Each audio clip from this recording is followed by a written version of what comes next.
When I was invited, I accepted the invitation for this reason. Your district governor was worried that I may not turn up here today after the Royal Thomaian match yesterday. I want to tell her the match was over yesterday and a new day begins today. It was, I must say, an interesting match, and I must commend both the Royal and the St. Thomas's team. In a way, it's also it's a training in leadership and a test of leadership for the captains of both sides as well as those who will be playing next year. How do you prepare for a match? How do you work together with your coach? How do you try to win the match, and how do you have to prevent losing a match? This is what you have to go into. Well, yesterday was a decisive day. Instead of being a draw as usual Royal Thomaian matches, there was a outcome.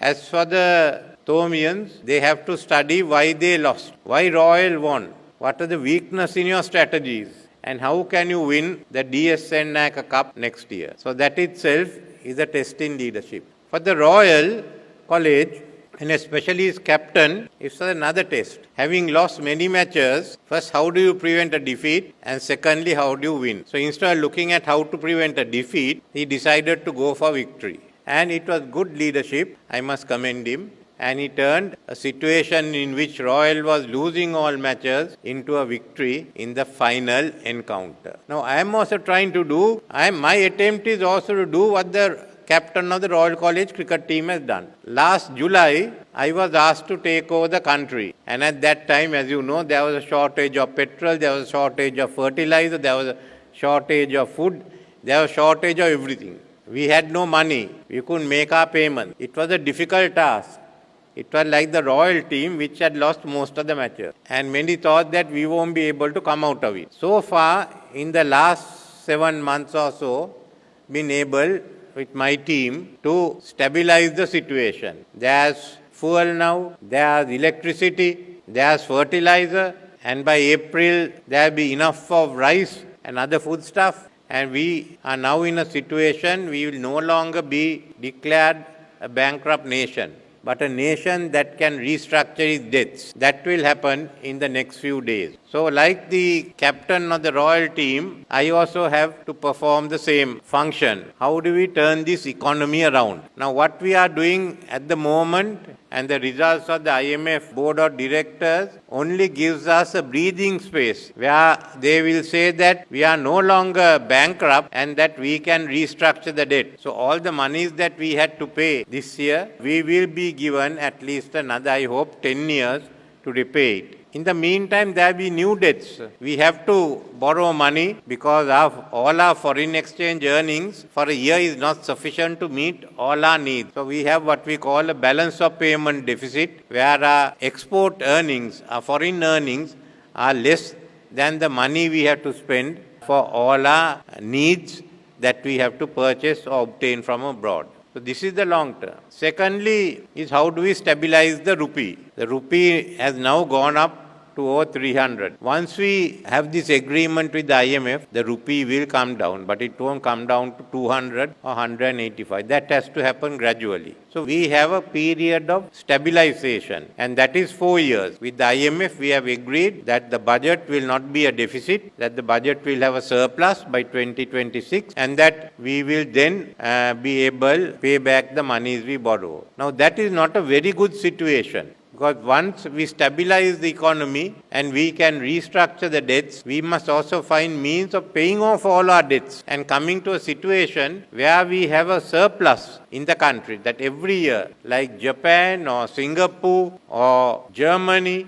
or Korea, that at the end of the day, we will have a surplus. Our foreign exchange earnings will exceed our requirements for the time being. So that is the next stage. So to win this match, to win this encounter, stabilizing the economy is not enough. You must then make the economy grow. And unless you make the economy grow, we will go down again. So when I went to Royal Primary, we were the second most prosperous nation in Asia. First Japan, second Sri Lanka. Today every other country has overtaken us. Now I want, as far as I am concerned, my aim now is also not only to lay the groundwork to restructure our debt, to stabilize our economy so that we can repay our debt in 10 years' time, but to build a new economy in which we will be prosperous and we will be able also to become a developed economy, giving a better future for those who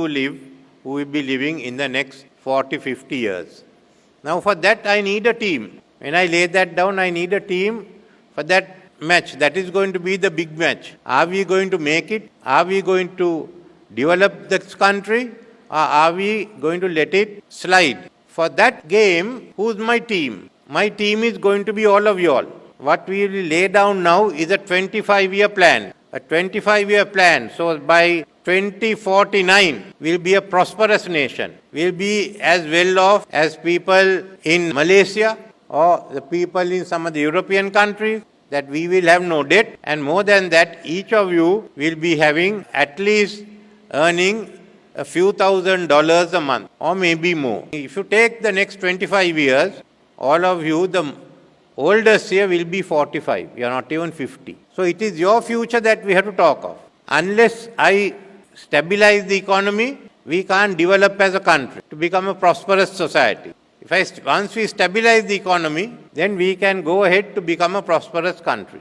Now some of you are thinking of going abroad for education. I understand some difficulties of getting to the universities here or the problems you face inside universities. Some of you are thinking of going abroad and not being in Sri Lanka. Some of you want to go out and work and come back. All I want to say to all those who are thinking of going abroad is don't abandon the country. In the next 2 years, you will see the country developing and then you will see that you have a future. So certainly go out, certainly study, but remember to come back. Because this is a 25-year match. This is not like the Royal Tomian, which is played in 3 days, or some of the other school matches that are played in 2 days. This is a 25-year match. Second innings will be much longer than the first innings. First innings is only 4 years. Second innings may be 21 years after that. So this is the game that we have to play. That all of you here have to play. All of your age in this country has to play. Now that game we must play to win. We must become the most prosperous country in our region. We must not have poverty. We must have employment. We must have a green economy. We must have a digitalized economy. We must be modern in our technology, modern in our thinking. And there has to be a very marked change in the way the country is governed. That is what you call a system change. We must have that system change thinking of the interactors here. What is the country you want? What is the society you want? What are the changes you want? In that case, you have to participate here in building that country, because you will finally take over leadership. But some of you will in different ways, every one of you will help to build the country and hopefully run the country. And some of you, I hope, will be able as Rotarians to come and make the speech that I have been making today.